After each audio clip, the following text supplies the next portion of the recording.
Ibhedlana laselenga umthontshinga noma iphezu kwentaba undwana zinamaphela phezu kwentaba selenge siyanqula siyacamagusha xa sitshoyo is Saturday 4 September 2021 yaqala ke lenyanga inkulu inyanga enhle inyanga efudumeleyo. Sithini ke namhlanje sithi ubethwa njani xa uthe waya kumntu othweleyo. Sawuncokola lonto ke bangumba ke oye noko bemanyumnyezi kwezinye indawo sidiza amahlebo xa sincokolayo sicebisana sithi nawe uphose sivivaneni bakhona bathi sendivela nambhele kwelo lizwe namdinalo ibali sithi masifundisane kwenzela uba nabanye bavule kamehlo balumke ngokuba nawe uthe wabe uyacebisa. Siphethe lonto ke namhlanje ingxaki zokuya uyonyangwa emzini apho kuthwelwe khona. Sithi masithethe inyani ke bantu abahle noba izawulumeza kodwa yinyani because the intention yalapha ekhaya kukuba sifundisane. Uzawuphosa nawe sivivaneni utsho uthi ayikho njalo bhele inje lento ukwenzela abantu bafunde from all the viewpoints because ubhele uthi I'm not the bearer of truth. I'm not the bearer of truth. I'm not the bearer of truth. I'm just sharing mntanomhle. Phambi koba singene ke entweni sithi wena mntu uthi uyafika kweli khaya yiba nathi kaloku by subscribing iyahamba wena inqanawe kuthiwa yintona lanqwelo kaEliya noko siyigqithile i-15,000 siyahamba nawo lamayeza. Sithi ke unumber 2 wena mntu othi ubhalisile esikolweni we keep reminding ukuthi asithi the more ubhala sibuyele kuwe uthi ubhala meaning when you register we don't have a capacity of immediately giving you all the information. Sithi xa ivalile we put everyone ku WhatsApp group and write to all. Ibalula ngolo hlobo for our admin because asina capacity mntanomhle. Wena mntu ubuthe ufuna essential oils iyavuthwa nayo lombiza. If you are interested in learning about essential oils is a very important thing to learn mntanomhle. Xa sifuna ukudibanisa sikhulise olulwazi lwethu lwamayeza because ezi essential oils are extracted from real plants. But masingeneni ke entweni sithi ubethwa njani xa ubethwa apho kuthwelwe khona. Masiyitshayelele sithi abantu abathweleyo ngabantu abakhoyo abasebenza phakathi kwethu. Apha ke esisiyitshayelela sichaza we're not talking about umntu ophuma endlini ayofuna isithwalo no lowo uphuma eyazi uba kuthwelwe kulaa ndawo aya kuyo. Sithetha ngomntu ongayaziyo ukuthi kwabhele kuthwelwe uthi yena uzofuna uncedo kanti uze endaweni ekuthwelwe kuyo. Aba bantu bangabantu abakhoyo, they are on Facebook, on YouTube, on Twitter, Instagram, they are everywhere. Basezireyidweni, basezithivini, some you even get them kwi-newspapers. Ngabantu advertise their services, but when they advertise their services is sugar-coated. Le ncoko yabo is not what it is. Most yabo abathwasanga ndawo ayingomaxhwele atheni ngabantu abasuke emakwabo bayothenga isithwalo meaning bayothwala. Wasuka umntu wayothwala wabuye nazo izinto zokunyanga into ezithethe endlebeni. Omnye unawamaselwa ukhona ensanduxelwa ngaye kuthiwa iselo lakhe lilo elithethayo ukuthi thatha umaphipha udibanise nenyazangoba. So yena kanalwazi lwayo lento kudityenwe ngayo. Eyona nto imsebenzelayo yile ithetha kwesasigubhu okanye kwelaselwa.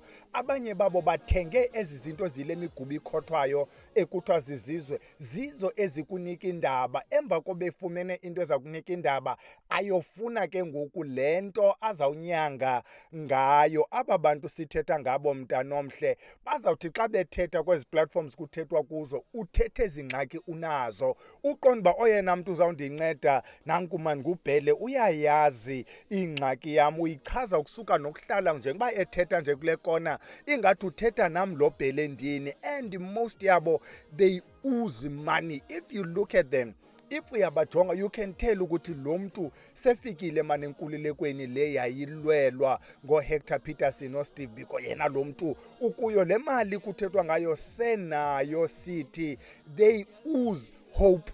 Xa ethetha unika ithemba mntanomhle. Uthi ke naxa sezile ezokusebenza okanye ezosebenza uyayenza lento kuthiwa is to generate hope. uyibona njani lento yokuba bayayigenerate lento kuthiwa yi-hope? Mbize azosebenza apho kokwenu mntana omhle. Zikhona izinto eziqonda uba hayi ndinethemba ngoku because uyikhuphile intloko yemfene phayana egeyithini, intloko yemfene ethantelwe ngerhali.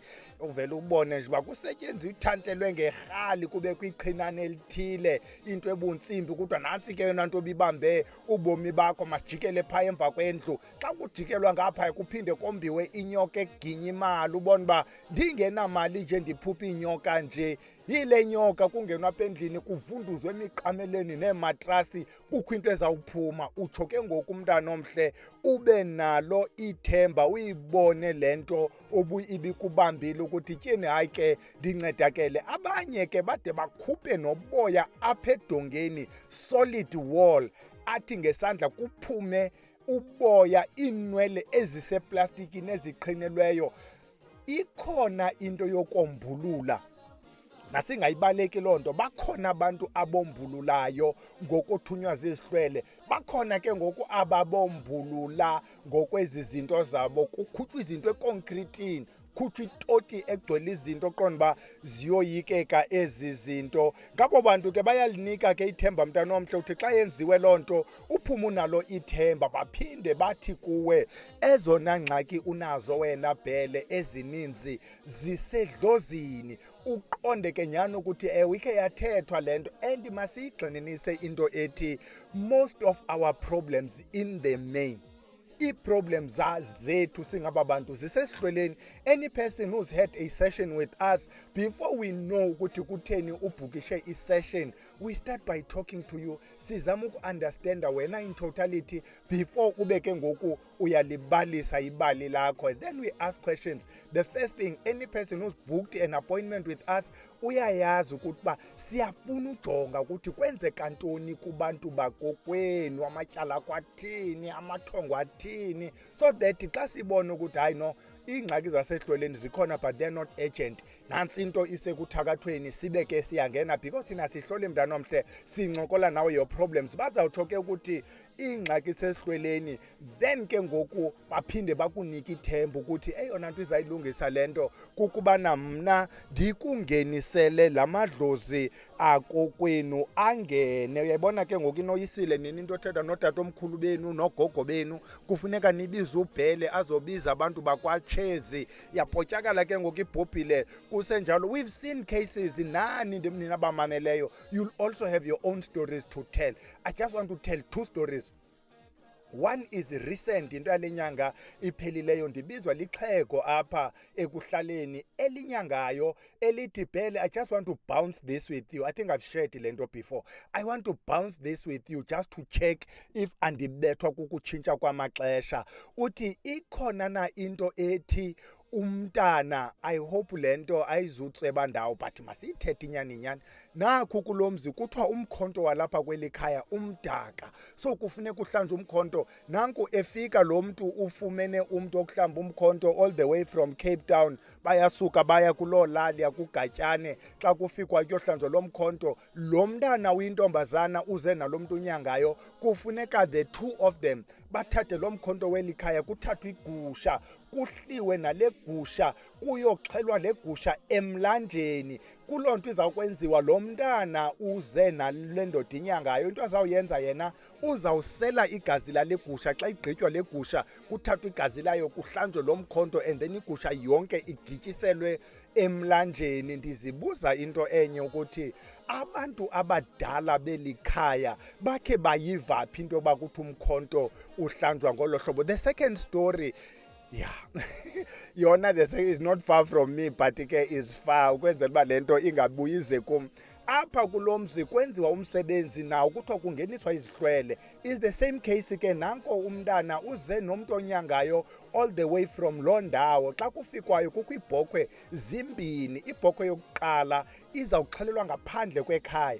Xa ixhelwayo wonke umntu kufuneka aphume ngaphandle, thina bonolali nabantu belikhaya, except one person, lo uze nomntu onyangayo nomntu onyangayo, the two of them izaba ngaphakathi emasangweni. The rest of wonke umntu ongomnye, including the family, will be outside. Iyaxhelwa ke le bhokhwe. Xa igqitya uxhelwa izawurhuqwa igazi eli licross igate, then funeka iphekelwe ngaphandle le bhokhwe, ityiwe nguye wonke umntu ongaphandle. Xa nigqiba utya lo bhokhwe nizawungena ke ngoku kutsitywe laa gazi, wonke umntu uyangena ngaphakathi, kuba kaloku eyona nto ibibalulekile igqityiwe ngaphandle, kuthiwa kungeniswa izihlwele. Nini ke ngoku ezazihlwele zitsiba elaa gazi? Lo mntu uzokwenza le nto ungenisa izihlwele negqirha lakhe bona bangaphakathi. Nantso ke ngoku le nto sithetha ngayo, ngaba bantu bakunikayo ithemba. Soze ungabi nalo ithemba xa kwenziwa ezo zinto zinkulu zinjalo. Asikathethi ke ngaba abenza izinto ezinkulu esitratweni.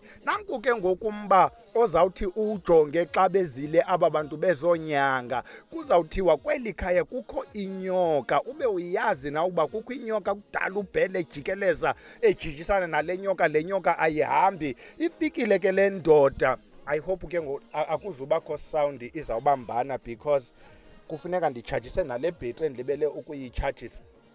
Siyaqhuba ke nale ncoko sithi unale nyoka ejikeleze likhaya ekudala izama ugxothwa. Nantsi ke le ndoda iyafika izogxotha le nyoka. Ithi le ndoda, ukuze le nyoka ilapha ekhaya ihambe kufuneka ndishiye lena yam inyoka. Ayohluki ke laa nto ukuthi hayi wena unezizwe, ukuze ezi zizwe ziphume kufuneka ufakwe ezinye izizwe. Ithini ke ngoku apha izawuphela khona ke le nto? Kuba ngoku kukho enye inyoka entsha esi-assume is bigger than the first one, because this one chased the other one. Siyithini ke ngoku lena abantu balapha kule area e-around ixesi bakhe banayo ingxaki kumila kunje? Umntu obithi xa ezosebenza ashiye into yakhe. Kwenzeka ntoni ke xa ezi zinto zithe zenziwa zashiwa, okanye wena uthe waya kule ndawo enalo mntu wamayeza, mhlawumbi wena uyoncedwa phaa kulo mntu? Yabona ke the starting point, if ungumntu onaso isihlwele, mntana omhle ohamba nabantu bakokwenu abakugadileyo, you will know xa ufika kwindawo enuka ukutsha.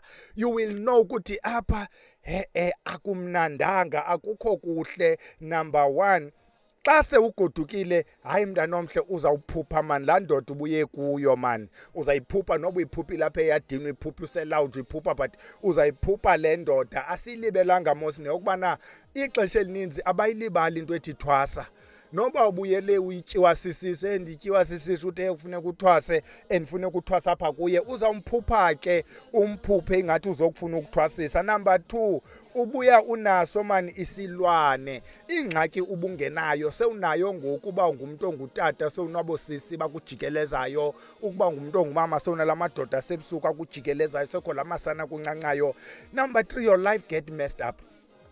One challenge, unyange kanzima xa uthe waya kweza ndawo, because kunyangwe eza problems ubunazo, kunyangwe this new problem, and is difficult. We've dealt with abantu who've been kwezi ndawo. I want to nje in passing ukuchaza ngalo asithethe ngabo nje in passing. Nanku umuntu uhambile wolanda into yokuthwala, uyilandile ngoku le nto unayo ilapha endlini, imxakile into, izinto zakazenzeki. Omnye zenzekile izinto, has all the money in the world, kodwa has no peace, has no life, has no joy.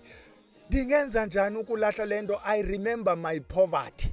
I miss my poverty. Umntu uncamele laa ndlala ebekuyo kunale meko sekuyo, because your life is messed up. When we're talking ngale nto nogogo uDeli, bathi ugogo uMakhosa yahlangama. Hey, I'm butchering uDeli now. Let me say Deli for now. One of the things she's citing, uthi i-life yomntu, not only does it get messed up, uba nesichitho esiyasixakileyo. Ukuba ubunekhaya, ekhaya kuyaliwa. Ukuba bunomyeni, hayi man, i-relationship is held by a thin string. Uyayibona mos la thin string may snap at any time. Unumber 4, amathongo ayakusithekela except la anento kwenza naye lo mntu sithetha ngaye. Amathongo kwenyani awaveli except ezi zinto ezithi wena uphantsi koxinizelelo. What makes lento sad yile ndaba yokuthi wena ubuyofuna ukuncedwa phayana, ubungayangolanda ezi zinto. That's why we don't worry ngalo osuke eyolanda into ayaziyo ukuthi izawubuya inuke ukutsha. Andiyanoba ndikunamba bani, but the next line ithi imali iyakuphelela, uphelelwa yimali. You know, this is one thing esithanda ukuyenza comparison between abantu abathweleyo nabapasta abathweleyo, because their modus operandi is the same. Abo pasta abathweleyo, you'll find ukuthi they've got a cult like following. Abantu abalandelayo will defend them with their lives. Upasta urapile naba abantu bayi-20 beme ityhu bathi namndirechiwe, namndirechiwe, namndirechiwe. Wena who's not even a witness, you will defend upasta with your life. You'll go to court with a placard. You'd even want to kill lo mntu uripote ukuthi uhlukunyeziwe. Nabo aba bantu banesisithwalo, they also generate that cult like following. People will defend them with their lives. Why? Banezi zinto that mesmerize. We've mentioned it. I listened to one fellow naye okwezi zinto zokuthwalisa was discussing a case yaba bantu bathweleyo who get girlfriends in order to activate Isithwalo. Uthi xa echaza is one fellow I follow. I must admit, I do follow some of abantu bathweleyo just to check how they think, how they work, what they do. Some of them, I really like them. Not for what they do, for their charisma. Some of them, they are very charismatic.